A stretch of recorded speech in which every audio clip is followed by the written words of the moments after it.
बागेश्वर धाम धीरेन्द्र शास्त्री के चमत्कारों से जुड़े विवाद की कहानी। कभी एक वक्त का खाना मिलना था मुश्किल।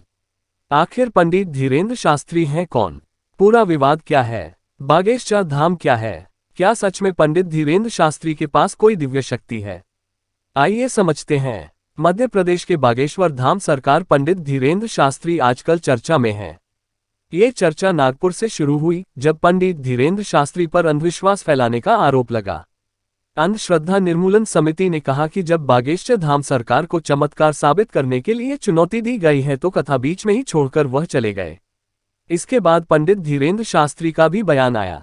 उन्होंने चुनौती देने वालों को रायपुर बुलाया, जहां अभी उनकी रामकथा चल रही थी। धीरेन्द्र शास्त्री ने कई मीडिया कर्मियों के सामने चमत्कार करने का दावा किया। एक नेशनल न्यूज चैनल के रिपोर्टर के चाचा का नाम लेकर मंच से बुलाया। अब ये वीडियो भी तेजी से वायरल हो रहा है। धीरेन्द्र शास्त्री के अनुयायी इसे चमत्कार मानते हैं। ऐसे में आज हम बताएंगे कि ये आखिर धीरेन्द्र शास्त्री हैं कौन, पूरा विवाद क्या है, बागेश्वर धाम क्या है, क्या सच में धीरेन्द्र शास्त्री के पास कोई दिव्य शक्ति है? आइए समझते हैं। विवाद क्या है? बागेश्वर धाम सरकार धीरेन्द्र शास्त्री की कथा के दौरान लोगों की समस्याएं सुनने और उसका समाधान करने का दावा किया जाता है। कहा जाता है कि भूत प्रेत से लेकर बीमारी तक का इलाज बाबा की कथा में होता है। बाबा के समर्थक दावा करते हैं कि बागेश्वर धाम सरकार इंसान को देखते ही उसकी हर तरह की परेशानी जान लेते हैं और उसका समाधान करते हैं। वहीं बागेश्वर धाम सरकार का कहना है कि वह लोगों की अर्जियां भगवान बालाजी हनुमान तक पहुंचाने का जरिया मात्र है, जिन्हें भगवान सुनकर समाधान देते हैं। इन्हीं दावों को नागपुर की अंधश्रद्धा निर्मूलन समिति ने चुनौती दी। यहीं से विवाद की शुरुआत हुई। अब पंडित धीरेन्द्र शास्त्री के बारे में जान लीजिए।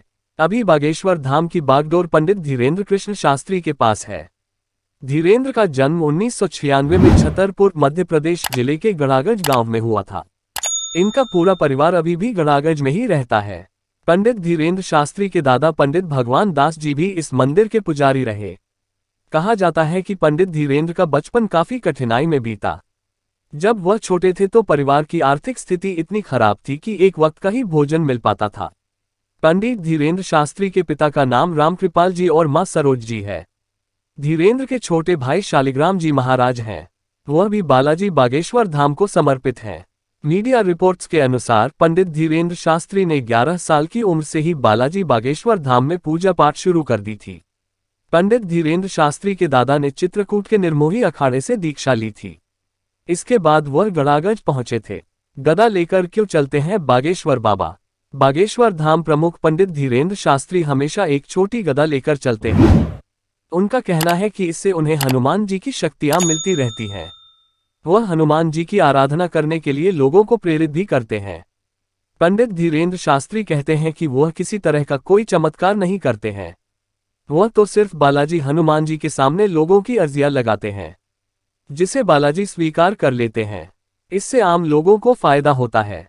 अंधविश्वास का विवाद सामने आने के बाद भी धीरेन्द्र शास्त्री ने सफाई पेश की। उन्होंने कहा कि वह अपने दरबार में किसी को बुलाते नहीं हैं।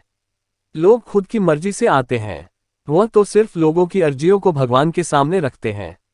बाकी सब कुछ भगवान की तरफ से ही होता है। ऐसी ही और अच्छी वीडियो देखने के लिए हमारे राज सेठ कहानियां चैनल को लाइक, शेयर और सब्सक्राइब करें। धन्यवाद।